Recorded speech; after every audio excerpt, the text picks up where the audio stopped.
Hello friends, welcome back to Hi-Inno channel. Hi-Inno channel இன்னைக்கு இன்ஸ்டன்ட்டான sweet அப்பம் தாங்க எப்படி செய்யுதுன்னு பார்க்க போறோம். ஒரு சிலர் இத பணியாரம்னு சொல்வாங்க, அப்பம்னு சொல்வாங்க. இந்த இன்ஸ்டன்ட்டான அப்பம் ரொம்ப சாஃப்ட்டாவும் புஸ்புஸ்னு எப்படி செய்யறது அப்படிங்கறத சின்ன டிப்ஸோட சொல்லிருக்கேன். இதுல அரிசிலாம் ஊற வைக்காம இன்ஸ்டன்ட்டா எப்படி செய்யறது அப்படிங்கறத இன்னைக்கு இந்த வீடியோல உங்களோட நான் ஷேர் பண்ணிருக்கேன். சரி வாங்க எப்படி செய்யறது அப்படிங்கறத பார்க்கலாம். ஒரு மிக்சிங் பவுல்ல இன்னைக்கு 1 கப் அளவுக்கு ரவை எடுத்திருக்கேன். இதோட 2 டேபிள் ஸ்பூன் அளவுக்கு அரிசி மாவு, பச்சரிசி மாவு, வாசனைக்காக 1/2 டீஸ்பூன் ஏலக்காய் தூள், 1/4 டீஸ்பூன் உப்பு, இதோட 3/4 கப் அளவுக்கு நாட்டு சக்கரை எடுத்திருக்கேன். நீங்க வெல்லமா இருந்தது அப்படின்னா தட்டிட்டு தண்ணியில கொஞ்சமா கரைச்சி ஃபில்டர் பண்ணி சேர்த்துக்கோங்க. இதுல கல்லு மண் எதுவுமே இல்லை அப்படின்னா டைரக்டா சேர்த்திருக்கேன். இதுல 1 கப் அளவுக்கு தண்ணி சேர்த்து நல்லா கலந்து விட்டு ஒரு 10 நிமிஷத்துக்கு நம்ம ஊற விட்டுறலாம். இப்ப நல்லா கலந்து விட்டுட்டேன். 1 கப் தண்ணி வந்து இதுக்கு கரெக்டா இருக்கும் ஊறுறதுக்கு. ஒரு 10 to 15 மினிட்ஸ்க்கு மூடி போட்டு நம்ம ஊற வச்சிடலாம். இப்போ ஒரு 15 மினிட்ஸ் கழிச்சு நல்லா தண்ணி ஊறி இருக்கு பாருங்க. ஊற வச்சதை மிக்ஸி ஜார்ல சேர்த்துட்டு மைய அரைச்சிக்க போறேன். இதோட கொஞ்சமா தண்ணி விட்டு அரைச்சிக்கிறேன். கடைசியா வந்துட்டு 2 டேபிள் ஸ்பூன் அளவுக்கு துருவன தேங்காய் எல்லாத்தையுமே சேர்த்துட்டு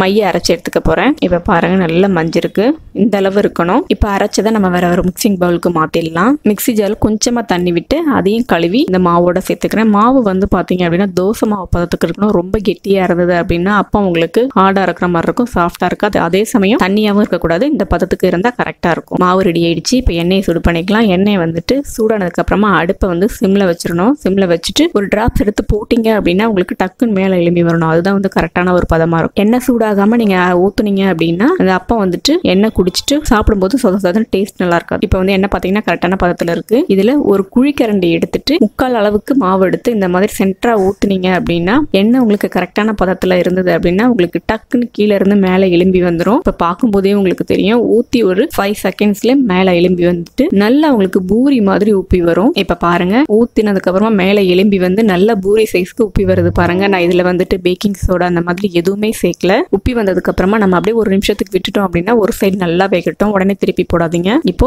இன்னொரு சைடு வேகிறதுக்காக திருப்பி போட்டு நல்லா வேக வச்சுக்கலாம். இப்ப பாத்தீங்கன்னாலே தெரியும் 2 சைடும் உங்களுக்கு நல்லா கோல்டன் ப்ரௌன் கலருக்கு வந்திருக்கு பாருங்க. ரொம்ப விட்டுட்டீங்க அப்படின்னா கருகுன மாதிரி ஆயிடும். 2 சைடுமே நல்லா ஈவனா வேக வச்சு எடுத்துடலாம். பார்க்கும்போதே உங்களுக்கு தெரியும் நல்லா சாஃப்டா புஸ்னு உப்பி இருக்கு. அதே சமயம் சாஃப்டாவும் இருக்கும், ரொம்ப டேஸ்டியாவும் இருக்குங்க. ஒரு இன்ஸ்டன்டான ஒரு அப்பம் இது. இதே மாதிரி நான் வச்சிருந்த மாவு எல்லாத்தையுமே வந்துட்டு ஒன்னொன்னா தான் ஊத்தி எடுக்க முடியும். இது வந்து சின்ன வானல் அப்படிங்கறதுனால ஒன்னொன்னா தான் ஊத்தி எடுக்க முடியும். இதுவே பெருசா இருந்தது அப்படின்னா நீங்க 2, 3 அப்படின்னு ஊத்தலாம். இருந்த எல்லா மாவையுமே வந்துட்டு அந்த மாதிரி பணியாரம் ஊத்தி ரெடி பண்ணிட்டேன். நீங்க இதை அப்படியே சாப்பிடலாம். இல்ல அப்படின்னா இது கூட நீங்க கார சட்னி ஊத்தி சாப்பிட்டு பாருங்க, ரொம்ப சூப்பரா இருக்கும். இப்ப பார்க்கும்போதே பாருங்க எல்லாமே ஒரே ஷேப்பா இருக்கிற மாதிரி இருக்கு பாருங்க. நம்ம பணியார கல்ல ஊத்தினா அதே மாதிரியே தான் இருக்கும். உள்ள நல்லா சாஃப்டா மாவு எல்லாமே வெந்திருக்கு. சூப்பரான டேஸ்ட்ல ஒரு இன்ஸ்டன்டான அப்பம் கண்டிப்பா நீங்க ட்ரை பண்ணி பாருங்க. எப்படி இருந்தது அப்படிங்கறத மறக்காம உங்களோட கமெண்ட்ஸ் எனக்கு கமெண்ட் பண்ணுங்க. இந்த வீடியோ பிடிச்சிருந்தது அப்படின்னா லைக் பண்ணுங்க, ஷேர் பண்ணுங்க. Hi-Inno சேனலை ஃபர்ஸ்ட் டைம் பாக்குறீங்க அப்படின்னா சப்ஸ்கிரைப் பண்ணிக்கோங்க. மறக்காம பக்கத்துல இருக்க பெல் பட்டன்ல ஆளுங்கிற ஆப்ஷனை கிளிக் பண்ணிக்கோங்க. இன்னொரு சூப்பரான ஒரு ரெசிபியோட உங்களை மீட் பண்றேன். தேங்க்யூ.